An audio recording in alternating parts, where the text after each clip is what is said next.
Hello, fight fans. Seattle Mike, MMA with friends, and we got to talk about the UFC ESPN price increases coming to 2021 because it's going to affect everybody, and we're going to go into that right now. Usually at this point in the video, I would talk about liking, subscribing, hitting that bell and all that.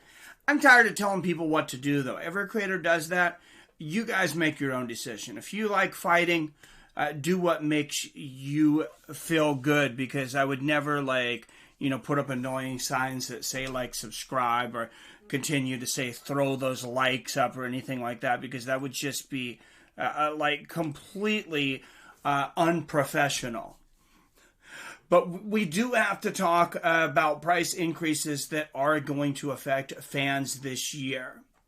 And let me just get the cat out of the bag. Yes, this channel has a temporary streaming suspension. So there is a link for the other channel. I'll be streaming from over there, but we are not slowing down at all.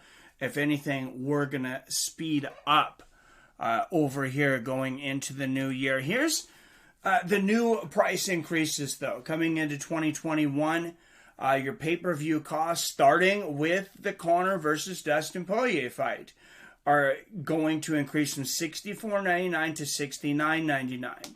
Now, I'm not sure how many of you remember, but the last time there was an increase from $59.99 to $64.99, it was also coinciding with a Conor McGregor event. ESPN Plus subscribers, this is how they thank us, I guess, a big thank you they should be giving to the fans. They've doubled their subscribers this year to 11.5 million.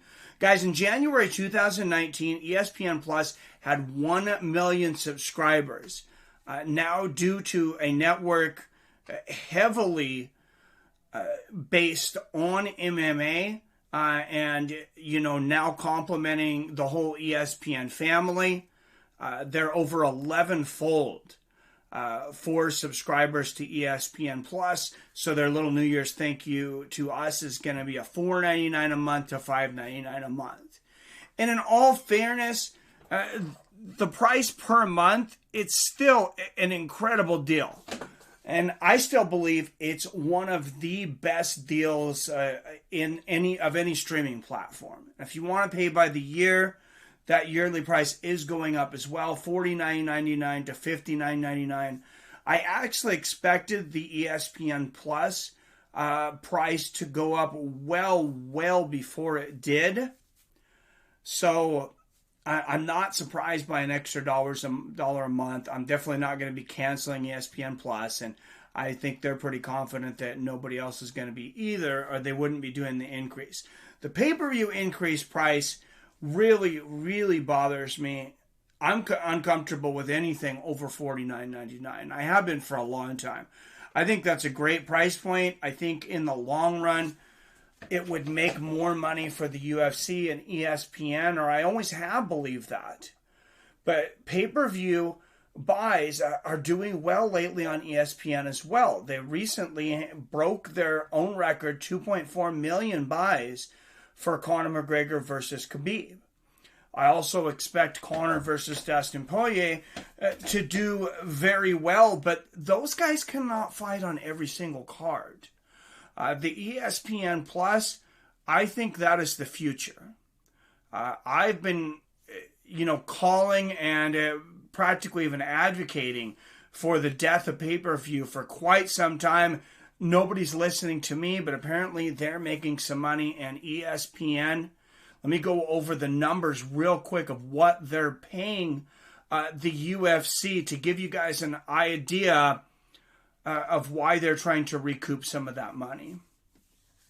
$1.5 billion ESPN is paying UFC for their content. The original deal was 5 years, $150 million a year. For, making that, $750 million. That's a lot of money. But now this new year contract, is $1.5 billion. I mean, that's an incredible amount of money, especially considering that WME just bought the UFC for $4 billion. I believe it was 2016.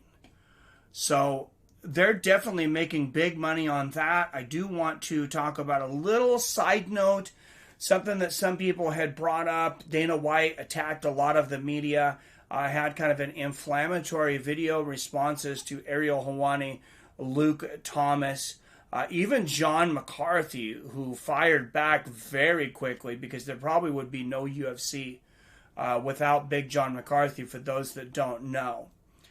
He fired back against people who said that they were trying to restart too early, that they were pushing this too hard.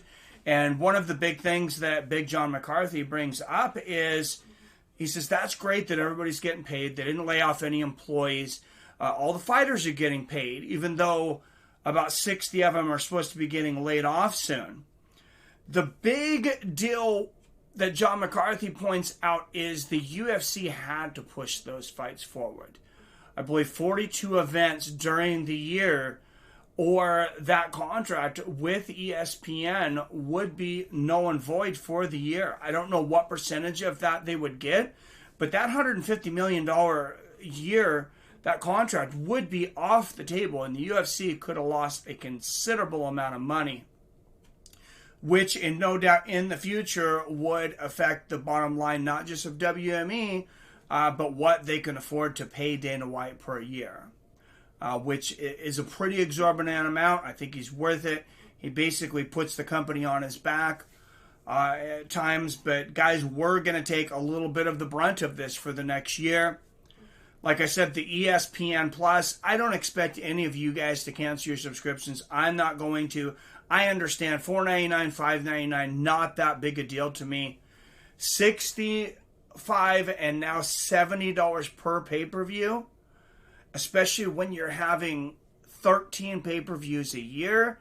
To me, that's ridiculously exorbitant. And I think if they brought that price down to say $50 a month, or they were able to do some kind of different packaging deal, some kind of combination beyond what they already have with ESPN and pay-per-view, I think there's more money to be made than what they're bringing in. There's so many people illegally streaming a lot of these pay-per-views. As you know, for every pay-per-view that gets over 1 million buys, which are few and far between, you have a lot of pay-per-views that are just getting 300,000-400,000 buys, and ESPN's paying UFC a flat rate for the number of pay-per-views sold. I've heard 500 million. I've heard 750 million. And I believe 500 million is probably a fair deal. If not, it may be a little bit of a steal for ESPN. 750 is probably overpaying a little bit. But let me know what you guys think. What does this mean to you in the new year? Does this affect you? Do you understand it? Is it just like, hey, Mike, this is kind of the cost of doing business? Will this affect the amount of pay-per-views that you order? If for any reason, will you look through other means to try to watch some of these fights? Will you stop ordering some of the pay-per-views and just watch Fight Companions and, watch the interactive audio versions? Hopefully you choose this show. But if not, there's many others out there. And the $4.99 to $5.99 for ESPN Plus, are any of you going to put your foot down and just say, hey, 2 hikes in 1 year, that's too much. I'm going to protest then. I'm going to go ahead and cancel ESPN Plus as well. Let me know down there in the comments below. I just thought that you guys should know this. You would find it all very interesting. Guys, as always, I love you. I respect you. And have your fine asses a very happy new year.